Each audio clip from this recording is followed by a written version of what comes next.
Woo!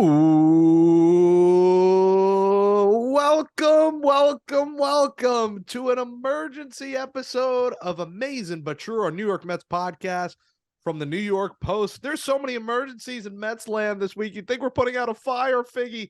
Jake Brown, Nelson Figueroa here. Yeah, we're fired up on this Thursday night, recording at midnight, fresh out of me seeing MJ Musical. The first time I shut my phone off since like the Bush presidency when I had a flip phone, and the Mets go out and make a splash. My goodness, you get a free agent. You get a free agent. You get a free agent. Unfortunately for the rest of Major League Baseball, that you is Steve Cohen. He's buying your mother, your father, your uncle, your sister, and your cousin.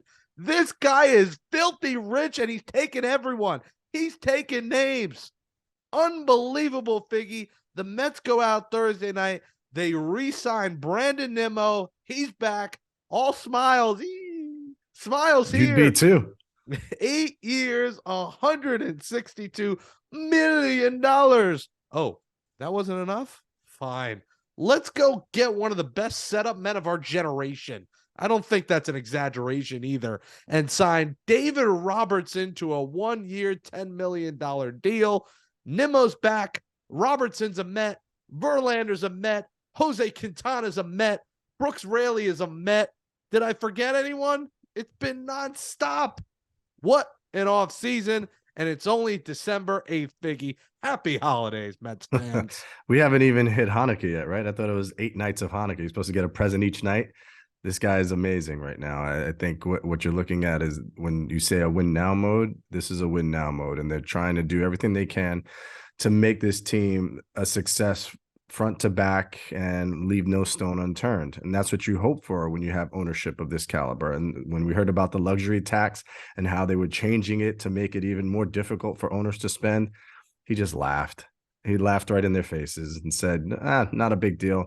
That's, I have chump change in my ashtray of my car I can pay this off with, and just continues to not spend frivolously either. I mean, he's making some good deals. He's making some deals that are smart deals. You look at Brandon Nimmo, and we talked about it before, that I kept saying he looked great in pinstripes, even if it was across in the Bronx, because These of the pinstripes. Because of the kind of player he is, right? The kind of player, what he does, what he's capable of doing.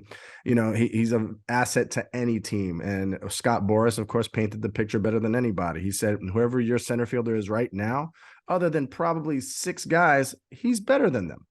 And the numbers speak to that. In the last 6, since he was there in 2016, last 6 years, as a center fielder, he's top 5 when it comes to on-base percentage. He's top 5 when it comes to weighted runs created. That means that a guy gets on, a guy's able to score from first base. That means his value is such that he can provide that leadoff power as well with 16 home runs this year. I still think he's a 20 to 5 home run guy. He just hasn't been able to kind of find out or figure out who he wants to be at times, because he tries to get these walks, tries to outsmart the umpire, tries to win the 3-2 at bat and just start running off, and he takes a lot of call strike 3. I think you're going to see a little bit more aggressive Nimmo, because behind you is going to be a guy like Starling Marte, who does have the same skill set.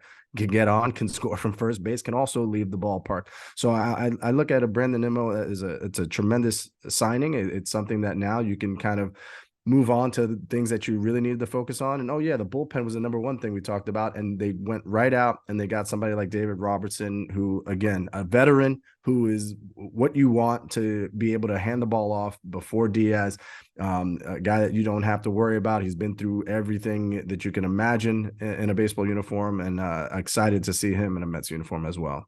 Hanukkah doesn't start till December 18th. It's starting early. 8 crazy nights. Where's Adam Sandler? Maybe before Hanukkah, Kodai Senga is a New York Met too. It seems inevitable at this point. If you are a free agent, the Mets have your number, and they have it on speed dial, and they got cash to throw through the phone. They're handing it to you through the phone. There's no Soldier Boy kiss me through the phone. It's cash me through the phone. Steve Cohen is filthy rich.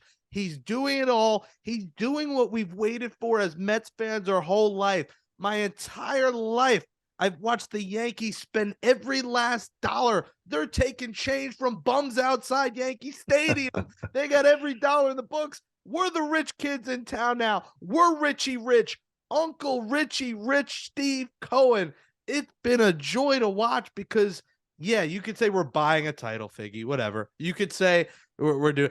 We have been broke. We've been the homeless man begging for change. We've been asking Bernie Madoff for the money back that he stole from us. Now Steve Cohen doesn't give a flying F-U-C-K. He will do what he wants. Because nobody knows how to spell. He will do whatever he wants. That's avoiding the curse words, Figgy. That's avoiding the bleep button. And guess what? Jacob deGrom, here you go. You want this jersey? I won't burn it because I don't want a fire hazard in my building right now. But you say you had the same vision as the Rangers to go win a championship in Texas.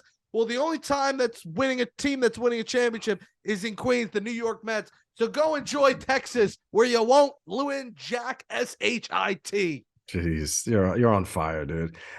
Listen, you go across town and you see what the Yankees have done.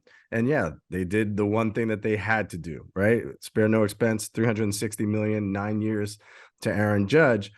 But the team didn't get any better, right? The team didn't get any better. All they did was get poorer because they have to pay him his dues.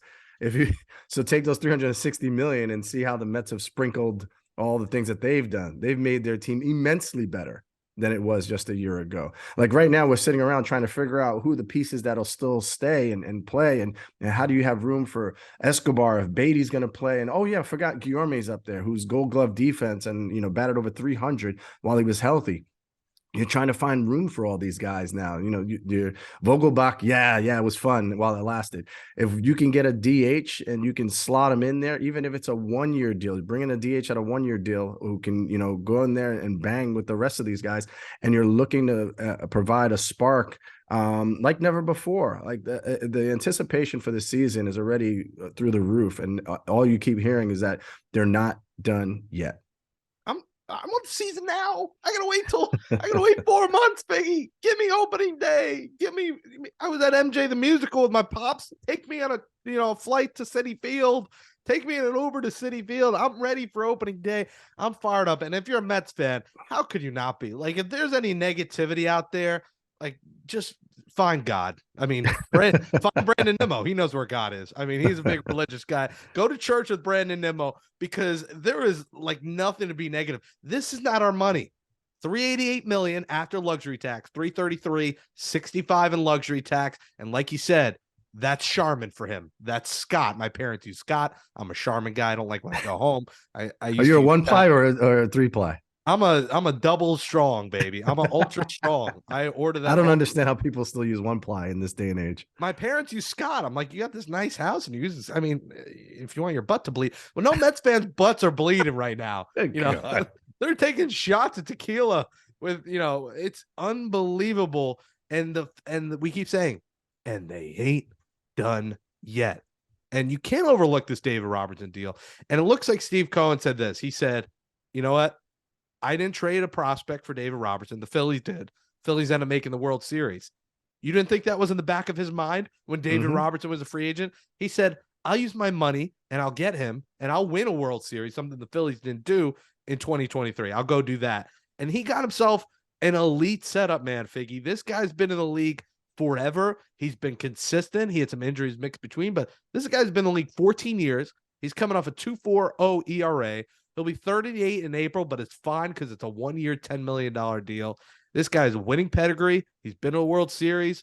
He's played on winning teams nonstop, and he doesn't have to be the closer. You have Edwin Diaz doing that. He's also pitched for the Long Island Ducks, but nevertheless, haven't we all? What I think is very interesting about Robertson is that he continues to make adjustments, continues to tinker with his arsenal, continues to get better by watching, how the game of baseball is being played, what the pitchers are doing. They're pitching high in the strike zone. He's been able to do that. He's been able to elevate his fastball and then use his slider. His changeup is outstanding out pitch. What you love about him is the 3-pitch mix. He's able to, change speeds on those. He doesn't always stick to one thing. And his strikeout rate was actually higher this year than ever in his career. Over 30% of the batters he faced, he punched out. And this is without having a 99, 100-mile-an-hour fastball. So while everybody else is rearing back, and the hitters are starting to get used to seeing all this high plus velocity stuff and pitching up in the zone, he's able to move the ball all around. So I love the addition of Robertson. I would absolutely go nuts if they were able to get Ottavino as well to throw in the mix with these two guys. That's the icing on the cake. If that you would- have Ottavino, and we'll talk about, Brooks Raley, Figgy, who's a strong lefty coming off a career year. You have Ottavino, Raley, Robertson, Diaz amongst the other guys, McGill, the Elisier, Hernandez that they got. I mean, we're talking about a stacked bullpen behind an already stacked rotation. Yeah, you're not trying to figure out exactly how to pronounce people's names. These are some names that you've heard of before. These are the guys that have been on the back of the sports pages, especially in New York. So I think that's what you're looking for, is the marquee value of this team has skyrocketed. And these are guys, again, that have done it before. You're not worried about, can they handle the pressure of New York? They've done it already. I think another one, Quintana, we haven't even touched on Quintana yet. Quintana was one of the most coveted lefties in baseball. When he got traded, he was one of those guys that were commanding 4 prospects when he got traded. And then he winds up, he didn't struggle. He had some injuries. Now, all of a sudden, he's a guy that you add into the mix with this Mets staff, and they desperately needed a left-handed starter. You were hoping, a Rondon, but when you look at the price point of what you're getting out of Quintana, a 2.98 ERA last year. Again, another guy who has figured out how to do things and continue to pitch in baseball. Pitching is all about guy coming off the best year of his career. Absolutely, another guy who had the best year of his career right before he comes to Queens. You could argue that's a bad thing because maybe they're due for down year. I argue, but this not thing. Listen. It's not like Aaron Loop. It wasn't an Aaron Loop, under 1 ERA type year. That's where it's like it's impossible to duplicate that. You're talking about now all of a sudden it could be a change in the pitch mix. It could be a change in philosophy. It could be a change in a million different things. And I think what you're going to have is that Hafner, if you're Jeremy Hafner right now, you can't even go to sleep at night. All you're doing is sitting up, game planning for these guys and figuring out exactly what's going to be the best way to use all these different weapons and how to get the most out of each and every one of these guys. Cause it's going to be a sick rotation, a very, very powerful bullpen. And I can't stress it enough. They're not done yet. If they're able to add one more starter and you can bump everybody back down, and you're looking at Tyler McGill, who's throwing 98, 99, being in your bullpen all of a sudden, then you don't have to go out and get another bullpen arm. You don't have to go out and get another left-handed arm with Peterson having to either be a AAA starter to be able to, just in case somebody goes down, or there's a multitude of different things that you can do. I mean, this is a time like never before where it's not about the money. It's about what do we need to be the best team possible come April 1st. I almost want to say Senga's a lock. The way it's going right now, it just seems like we should just announce on Amazin But True that Senga's a Met. Like, let's just predict the future. Put your bets in, your future bets, that Senga's a Met. The way it's going and the way the reports are going, that this doesn't mean they're out for Senga. And let's just put him in right now and look at the rotation. Verlander, Scherzer, Senga, Quintana, Carrasco. I mean, that is laughably good. Like, it is laughably good. Like, Quintana on some teams is a 2. Carrasco on some teams is a 2. Your 1 through 5 are all solid pitchers, and maybe they end up, and we hope they don't because we like Cookie. Maybe they shed that $14 million salary and go, use that elsewhere. Maybe they get a DH. We'll see. But when you talk about Quintana, this is what I love about it, Figgy, is that you let Ty Walker go for a lot more money, and Quintana arguably is better, and he gives you a lefty, which you were missing. Ty Walker, good for him. Great clubhouse guy. He cashed out. He gets 4 years, 72. He gets $18 million a year, a long-term deal. Unfortunately, stays in the division. And this is also why we got to factor in why Steve Cohen's like, screw it, I'm all in. Because this division is really good. The Phillies are really good. The Braves are the Braves. The Braves have locked everyone up on the dollar menu on their team. I mean, they have gotten everyone on the low. So Steve Cohen's looking at like this, like, I'm not just trying to win a World Series. I need to win the division first because he saw what happened in the wild card, and he doesn't want that to happen again. But same thing happened to the division winner. Yep. Yeah. Listen, and this is a 3-team division. That's going to be a 3-team race. You need all your horses. And a guy like Quintana is good because it gives you a lefty. You got him for $13 million a year, where Ty was getting $18 million a year. So you could call that bargain hunting in terms. I know a lot of Mets fans are like, "Who is this guy?" I mean, he's been in the big leagues 11 years. He had 32 starts last year, sub-3 ERA, and he is right now probably your 4th starter once you sign one more guy. That Mhm. is just scary. Yeah, absolutely. And it speaks to the level of how the bar has now been set. The bar has been set much, much higher. You know, all the things that the Mets went through last year. And the reason why Buck Showalter wins manager of the year isn't because he had his 5 horses all year long and rode all 5 of those guys to 20 wins each. That's not what happened. Not even close. You're talking about day one, Tyler McGill's your opening day starter over Jacob deGrom. And then Scherzer winds up going down a couple of times throughout the season, and guys just continued to pick up the slack. Peterson had some really good starts. It said you had just a multitude of guys figuring it out as they went along. Ty Walker was pitching like an all-star the first half, like he did last year. Then you saw also Cookie Carrasco figured out how to get out of that first inning without getting bombed on, giving up 3 runs. And he got better and better and better. So if you can imagine that they're able to take those guys that they were counting on last year and move them back out as depth, and you're adding Verlander and you're adding Quintana, and if you get a Senga, who is one of these guys that you keep hearing about, that's a generational type talent. Like there's a lot of guys that come over from Japan and they wind up, obscurity. You don't really hear much about them. There's, they'll pitch a little bit on the West Coast. They'll wind up getting traded to the Central. Dice K, never really panned out to be the pitcher that they thought he was going to be. But this kid that they're talking about, Senga, is you're talking triple digits with the fastball. You're talking what was it? The ghost split, The the ghost ghost change, fork ball. the How about ghost that? fork ball. Oh no, I trust me. I know exactly what it's in reference to, and it happens many a time. You throw that fork ball at that velocity, the arm moves like it's 103 miles an hour, but the ball never gets there. It seems to disappear right before it gets to the plate. So that late dropping action. So it's almost like a knuckleball that just drops, but it's not being a knuckleball thrown at 65, 70 miles an hour. It's a knuckleball being thrown at 91, 92 miles an hour. So you could imagine a hitter sees the arm moving at 103. He's trying to gear up. That gets a fastball down the middle, and the ball just drops and bounces on the plate. I've seen some ridiculous swings where the ball barely makes it to the dirt in front of the plate, and these guys are swinging. And who's it? Rob Friedman, the pitching ninja, will show the sword of the week. You'll see a lot of those kind of forkball split fingers, especially from in the Japanese ranks, that they're just nasty, and would be an amazing addition, because his deal would be probably like a 5 to 6 year deal, which would make him probably your ace as you move past the Verlander and Scherzer. He's your number 3. He's an ace for most teams. I Well, mean, that's what I'm we'll saying. see, But he would be that guy that can be comfortable behind those 2 guys, learn everything he can from those 2 guys, still be himself. And then you're looking, 5 years down the line, he's going to be the man for this team, alongside whoever else Uncle Stevie feels and you should got be to in the start Mets thinking uniform. about that, like, because we're talking about the right now win, but like if you have him down the road, like you said, and he's your ace, and let's say he lives up to the hype, you're in good position. Mets aren't thinking about, oh, our farm system isn't great right now. Who cares? Win now. We'll But they worry haven't about even made. But later. the beautiful thing is, Jake, is that they haven't had to trade anybody. They still have all their cards. They still have every. Their hand is loaded with prospects down there in the minor leagues, and that whether it's a matter of these kids coming up and performing, and you have a great nucleus that continues to grow.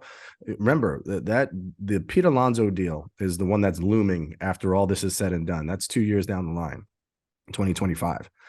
So it's scary to think about. Everybody's nervous about it because the numbers are going to be astronomical for what he's going to be able to command. There's no cheap in that one. There's not going to be a like the Atlanta Braves. Oh, by the way, here's 35 cents. Do you want it? And they take it somehow. Who was it? Albies, 7 years, 35 or 38 million, something like that. And he took it. Well, after your first year, you're going to say, I could go back to the minor leagues, or they're going to have to pay me. And the Scott Kingerys of the world, where he got 24 million right out the chute, and that looked like a bust.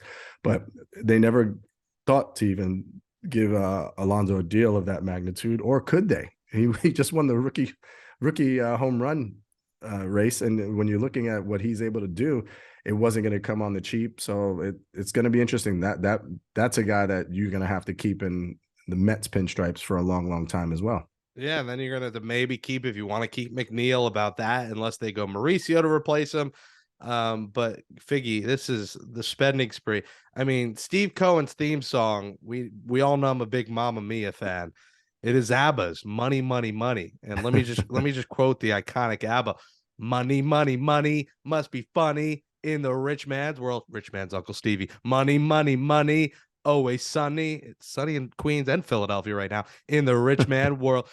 All the things I could do if I had a little money. It's a rich man's world. It's a rich man's world. It's Steve Cohen's world. He gave Brandon Nimmo 8 years, 162. Let's touch on that, because I feel like we've been talking about all the other ones and haven't talked about the big fish. You know, he is a fisher. He is a guy who likes to fish. Listen, Nemo, Brandon Nimmo. yeah, Brandon Nimmo.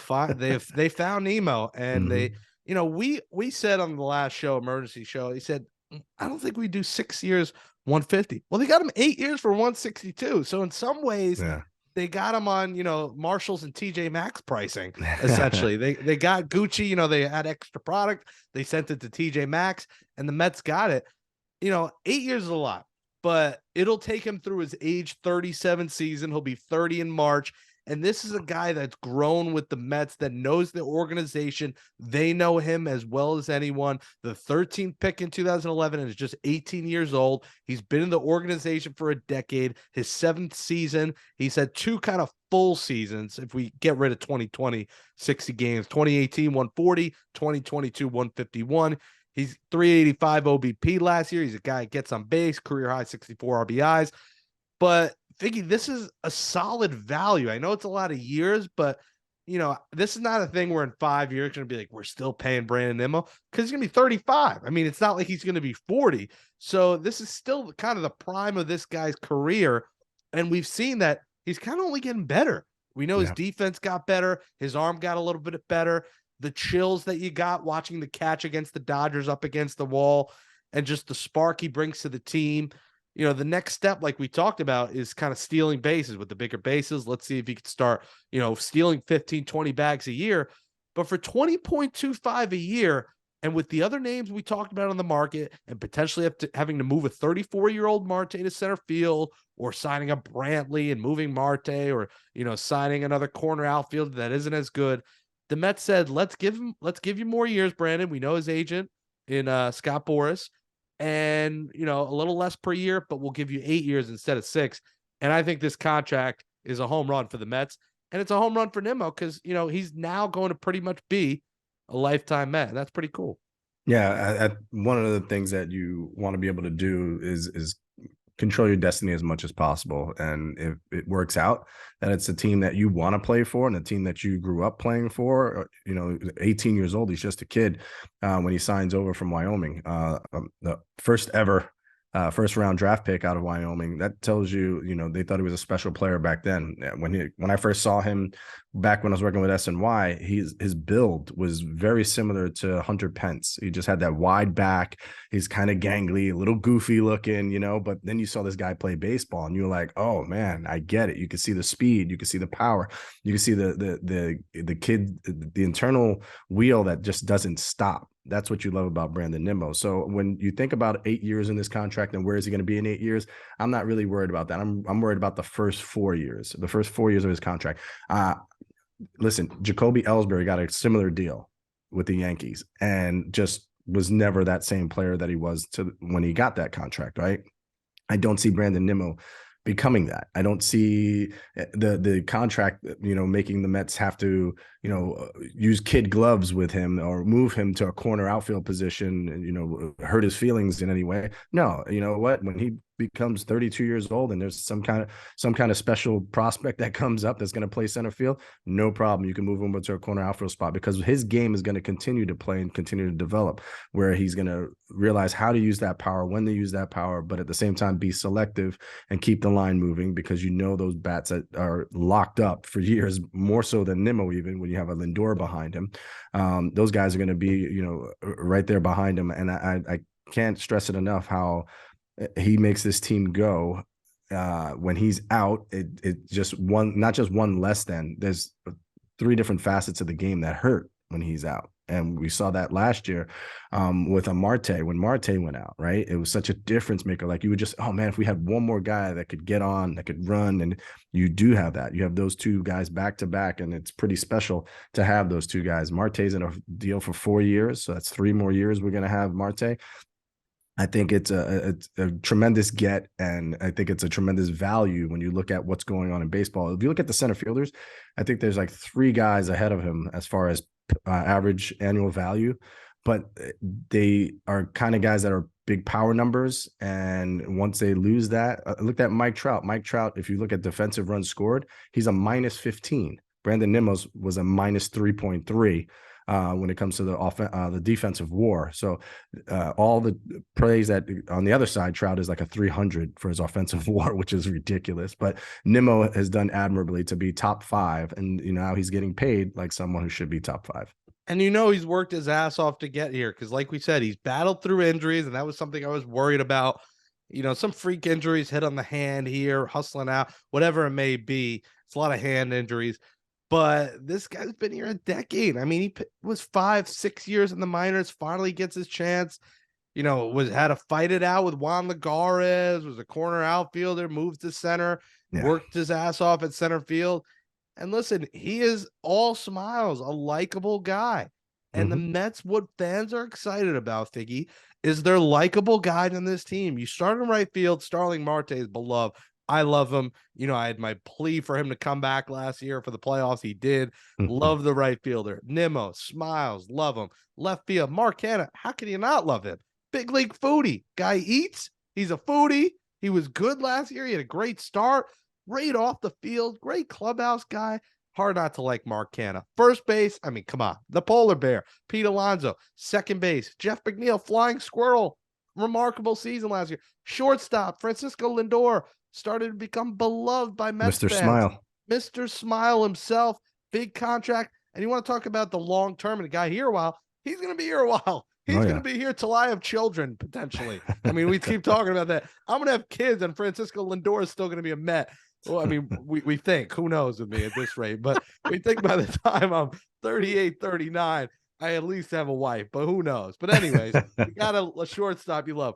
Third base, we already love Brett Beatty, and he's hurt. And Escobar, I mean, we fell in love with this guy. Every position you love, and then shortstop, catcher, excuse me. This could be. I mean, you probably are starting Francisco Alvarez at this point.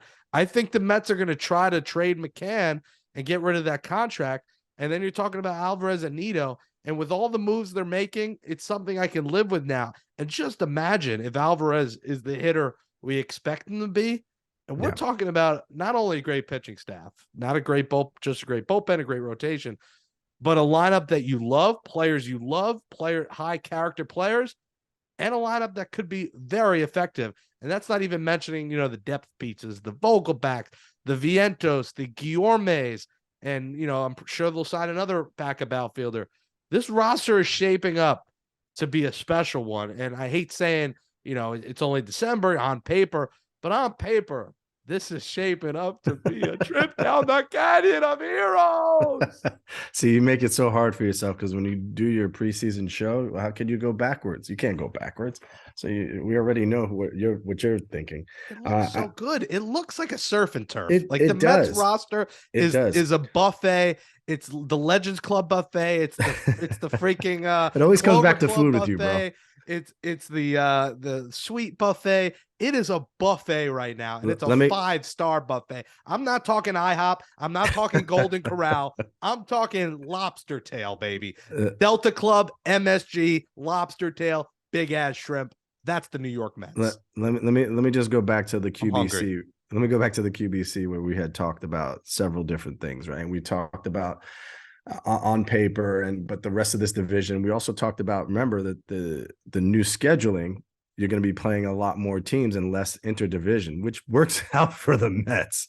I mean, we just finished saying how the Braves are not going to lose a step. You look at what the Phillies are doing.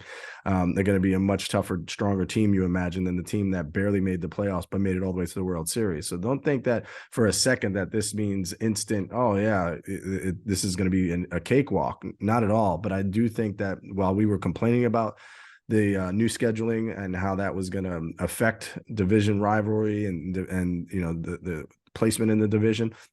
Now you're looking at it and you're like, I don't kind of mind that so much because you get to play outside of your division a little bit more. I just think we've said it for the last 3 years that it was always going to be down to those 3 teams, and it has been. And that race, 101 wins, both teams wind up tying. Then you have, of course, the Phillies get in by the skin of their teeth. They're able to catch fire at the right time, go all the way to the World Series, and really bludgeon poor what was the pitcher? McCullers, bludgeon McCullers as he's tipping pitches and they're leaving the ballpark, and you're thinking, oh my gosh, the Phillies are going to freaking win the World Series. And then the next night they get no hit. So baseball, there are no guarantees in baseball, but I do love the direction that this club is going, and they're not nearly done yet. And if they are done, listen, they can go and compete right now with the best teams in baseball and still have a chance to win. And the scary thing is they're not done yet. Bring Senga home to Queens. I mean, home is not really his home, but bring him to Queens. He'll make it's your home. It's your home. That is. Come to my home. We'll have a nice dinner.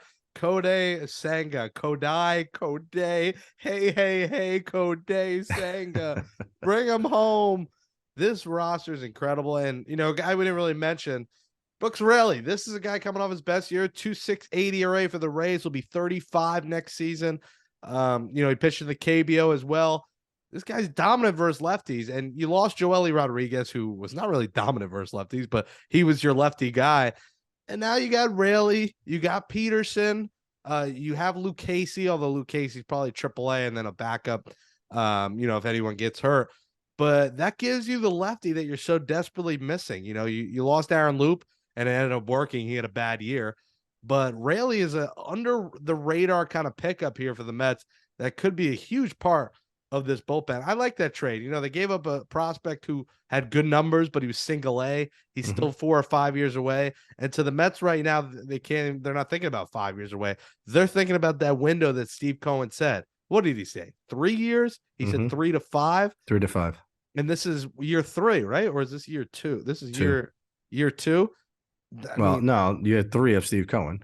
Yeah, it's year 3 of Steve Cohen. First year was Lindor.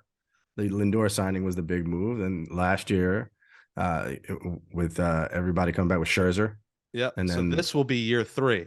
So it's looking on the short end of that 3 to 5 year window for a world championship for this team. But Raley is one of those pieces that I think is going to go under the radar just because, listen, they got Verlander, they got Nimmo, they got Quintana, they got Robertson. So it's going to fly under the radar, but this was a good move to get Brooks Raley. Yeah, you need that lefty, and this is a guy who has, toiled all over the world, pitching out in Korea, honing his craft. We see a lot of guys go out that way and come back. They go at an early age to make some money. They learn all they can from the game, come back, and they're a different pitcher. He's one of those guys. So it's a good move. It's a low cost move when you trade away an A prospect, but you're getting that left-hander who you desperately need. Somebody that you can rely on, because I do feel it would suck for Peterson to have to go to AAA, but you're going to need that depth. You're going to need somebody stretched out. You can't just wing it and hope he's able to go 4 after sitting around in the bullpen for 2 weeks. So I think Peterson might go down to AAA. Luke Casey could go down to AAA if they want him as a starter instead of a reliever, but he gives you that flexibility as a guy who's done it out of the bullpen before, and another one of these veteran guys who I love a team with veteran guys and still has some youth and some spark and things like that. I always go back to the Diamondback team that I wasn't a part of because I went in the Kurt Schilling trade. That team, to me, it was those guys, it was their last chance. So Schilling and Randy Johnson and Mark Grace and all those guys, Luis Gonzalez, all those guys, you could see the writing was on the wall that it wasn't about being a team of destiny. It was about these guys going, hey, I busted my ass way too long to make the last out of a ball game. I'm going to make sure I'm not making the last out of the ball game. Those pitchers riding those 2 horses, which is what you basically have now in the two guys that we have at the top. So I'm really excited about the makeup of this team. I know Major League Baseball is always younger, but if you're wanting to win a championship, you kind of have to have that good mix, and there isn't a better mix in baseball than what they got going right now. You almost forget Jacob deGrom's gone. Like, it's almost like that didn't happen. The Mets have done so much that you almost forgot he existed. And you probably will with him pitching in Texas for the Rangers, where this guy said, I saw the vision the Rangers had to win. Hearing the vision of what the Rangers want to do, and ultimately the vision of bringing a World Series here, that's the goal. And if you listen to the audio, he had trouble saying the words World Series. Like, he had trouble saying it seriously. It's not as bad as when Harper said, can't wait to bring a championship to Washington. Yeah. I wish deGrom said it can't wait to bring a championship to the Mets. Oh, I mean the Rangers. But I mean, he had trouble saying it. And listen, he's got 188 million, possibly 222 million reasons to be happy. But the Rangers don't belong. The Texas Rangers do not belong in the same territory, the same league, the same stratosphere as Uncle Steve Cohen and the New York Mets. They don't belong in the same class. They're in kindergarten. The Mets just got their PhD. That's the difference. They're eating green eggs and ham. We're eating lobster tail. They're reading Dr. Seuss. We're reading Harry Potter or whatever scholarly book. That's a scholastic. Oh, good God. I haven't read a book in too long. They're reading One Flew Over the Cuckoo's Nest. We're reading the Bible. At least Brandon Nimmo is. There's a look. Listen, these are two different leagues. The Mets are winning the World Series in 2023. I'm pumped up. I wish I gotta calm down. I wish guys were a little bit more like Zach Greinke. Zach Greinke was the best. When they asked Zach Greinke when he went to LA, what was the reason for coming to LA? Was it the young prospects coming up? This team has a chance to win. He goes, they paid me the most money. Yeah, that's what deGrom should have said. Then he went. Then remember, he went to the Diamondbacks, and they said the same thing. Why'd you stay here with the Diamondbacks? And he goes, they paid me the most money. Point blank. No need to make up this whole, and you got to say the right thing. Look at what's going on with poor Russell Wilson. Let's ride. Every time he says let's ride, Broncos Nation, let's ride, or Broncos Country. Broncos Country, yeah. It makes your stomach turn, doesn't it? Because it feels so forced. And I get it. You want to buy in, but you can't buy in when you're not able to perform at that same level. So, again, Jacob deGrom did everything in a Met uniform that you could possibly want other than win a World Series championship. And you can't do that by yourself. He was admirable in 2015. When he started in the World Series, and those playoff games were magical, and that's where you started to see what this kid could actually be. He won 2 Cy Youngs. You can't take that away from him. You see, if when healthy, one of the best pitchers on the planet. But it was a matter of could you get him out there for more than just 15, 18 starts a year and productively and without the risk, or without, like you said, holding your breath and checking your pulse to see if he's coming out in the 3rd inning or he's, something's wrong with him. So I think it was the right move. It's a smart move. It's a smart baseball move when you look at 188 million, possibly 222 million. When the deal's all said and done, that kind of money, not that Uncle Stevie doesn't have it, but there's have it and have it to burn. There's no reason to burn it when you can get back value on each dollar that you spend, which is what the Mets are doing now. Steve Cohen is wiping his ass with the Mets luxury tax bills. He will buy you and your family. He will buy your children. He will buy your pets. He will buy your dogs. He will buy your cats. He will buy every free agent in sight. He is the best owner in baseball, and he means business. Good luck in Texas, Jacob deGrom. Steve Cohen is my uncle. I've adopted him into the Brown family, and I would like 0.1% of his inheritance. He is building a championship, and he means business, and he will get whatever player he wants. And we've been waiting for this all 31 years on my planet Earth for the Mets to do something like this. And the time to win a championship is now. And 2023 is the year of the Mets. It's the year of Uncle Stevie. We mean business. It's show